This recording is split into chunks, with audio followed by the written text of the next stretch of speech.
మన హిందువులందరూ పాముల్ని దైవంగా భావించి పూజిస్తారు. ఈ శ్రావణ మాసంలో వచ్చే పండుగలలో నాగుపంచమి ఒకటి. ఈ నెల జూలై 29వ తేదీన మంగళవారం నాడు నాగపంచమి వచ్చింది. శ్రావణ మాసంలో మొదటి శ్రావణ మంగళవారం నాడు నాగపంచమి రావడం చాలా విశేషం. ఈ నాగల పంచమి నాడు నాగదేవతని ఎలా పూజించాలి, ఎలాంటి విధి విధానాలను పాటిస్తే ఈ సంవత్సరం అంతా అదృష్టము ఐశ్వర్యం కలిసి వస్తుందో ఈ వీడియోలో మనం తెలుసుకుందాం. జూలై 29 మంగళవారం నాడు నాగుల పంచమి వచ్చింది. ఈ రోజున నాగదేవతను పూజిస్తే కాలసర్ప దోషాలన్నీ తొలగిపోతాయి. అలాగే మీ జీవితంలో విపరీతమైన శ్రేయస్సు కలుగుతుంది. ఈ నాగుల పంచమి నాడు నాగదేవతతో పాటు శివుణ్ణి పూజిస్తే కోరిన కోరికలన్నీ వెంటనే నెరవేరుతాయి. కాబట్టి ఇంతటి శక్తివంతమైన నాగపంచమి నాడు ప్రతి ఒక్కళ్ళు ఇంట్లో పూజ చేసుకోండి. అలాగే శివాలయానికి వెళ్ళి శివలింగానికి కూడా అభిషేకం చేసి జంట నాగులకు కూడా అభిషేకం చేయండి. ఈ నాగపంచమి నాడు ఆడవాళ్ళు తెల్లవారుజామున నిద్రలేచి ఇల్లంతా శుభ్రం చేసుకోవాలి. అలాగే నాగుల పంచమి నాడు ప్రతి ఒక్కరూ తలస్నానం చేయాలి. విశేషంగా ఈ నాగుల పంచమి నాడు ఇంట్లో పూజ చేసుకునే ఆడవాళ్ళు మీ పూజా గది గోడలపై పసుపులతో నాగదేవత ప్రతిమను గీసి ఇంట్లో దీపారాధన చేసుకోండి. ఇలా చేస్తే మీ ఇంటికి చాలా మంచి జరుగుతుంది. మీ కుటుంబంలో ఎలాంటి కష్టాలు ఏర్పడకుండా దేవతలందరూ మీ ఇంటిని రక్షిస్తారు. ఇంట్లో పూజ చేసుకోవడానికి ఏదైనా దేవాలయానికి వెళ్ళి జంటనాగుల విగ్రహాలపై పసుపు కుంకుమ వేసి 2 అగరొత్తులు వెలిగించి ఆవు పాలతో జంట నాగుల అభిషేకం చేసి నాగదేవత విగ్రహాల చుట్టూ 5 ప్రదక్షిణలు చేసి మీ కష్టాలను అలాగే మీ మనసులోని కోరికల్ని నాగదేవతను చెప్పుకుంటూ నమస్కారం చేసుకోండి. ఈ నాగుల పంచమి నాడు ఈ విధంగా నాగదేవతను పూజిస్తే ఈ సంవత్సరం అంతా ఎలాంటి కష్టాలు ఏర్పడకుండా మీ కుటుంబం అంతా ఆయుర ఆరోగ్యాలతో సుఖ సంతోషాలతో జీవిస్తాయి.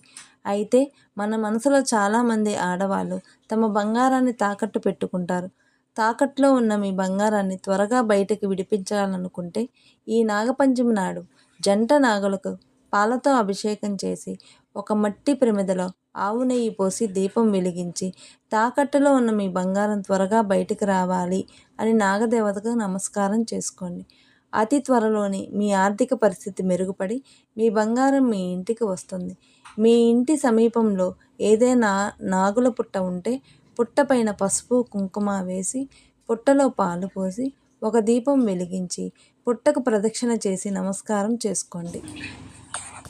ముఖ్యంగా ఈ నాగుల పంచమి నాడు పుట్ట మీదున్న మట్టిని తీసి దాన్ని బొట్టులాగా పెట్టుకోండి. పుట్టమన్నను బొట్టులా పెట్టుకుంటే దీర్ఘకాలిక అనారోగ్య సమస్యలన్నీ తొలగిపోయి మంచి ఆరోగ్యం లభిస్తుంది. అలాగే మీ ఇంటికి కూడా కొంచెం పుట్టమన్నును తీసుకుని వెళ్ళి మీ పూజ గదిలో పెట్టుకోండి. కుటుంబ కష్టాలన్నీ తొలగిపోయి మీ కుటుంబానికి అష్టైశ్వర్యాలు కలుగుతాయి.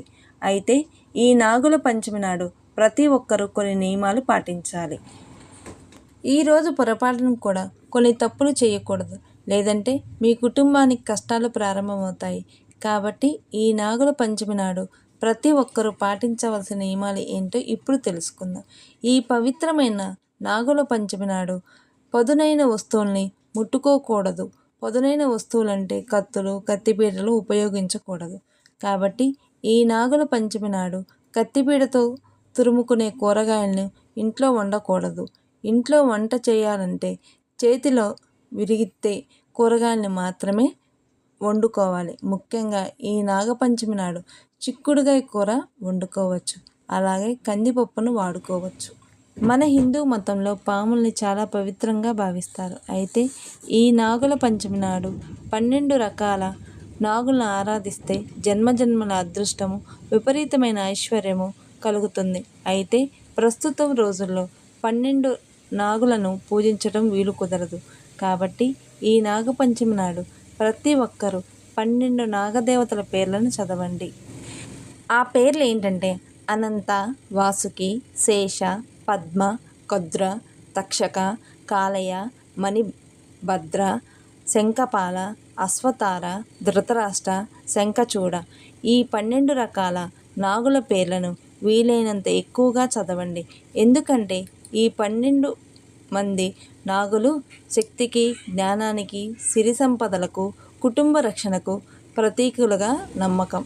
శ్రావణ మాసంలో వచ్చే మొదటి మంగళవారం నాడు అంటే శ్రావణ మంగళవారం నాడు నాగపంచమి వచ్చింది. అయితే ఈ శ్రావణ మంగళవారం నాడు మంగళగౌరి వ్రతాన్ని చేసుకుంటే చాలామంది మంచిది.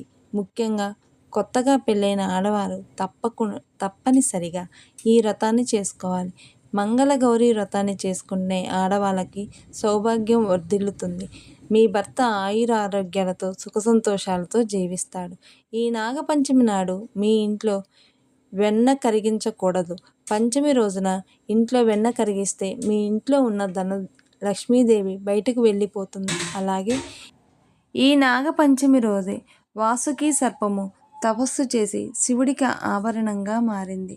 ఈ నాగపంచమి రోజే శేష సర్పము తపస్సు చేసి విష్ణుమూర్తికి పాన్పుగా మారింది. ఈ నాగపంచమి రోజే సుబ్రహ్మణ్యేశ్వర స్వామి వివాహమాడిన రోజు. అందుకని ఈ నాగపంచమికి ఇంత విశిష్టత ఉన్నది.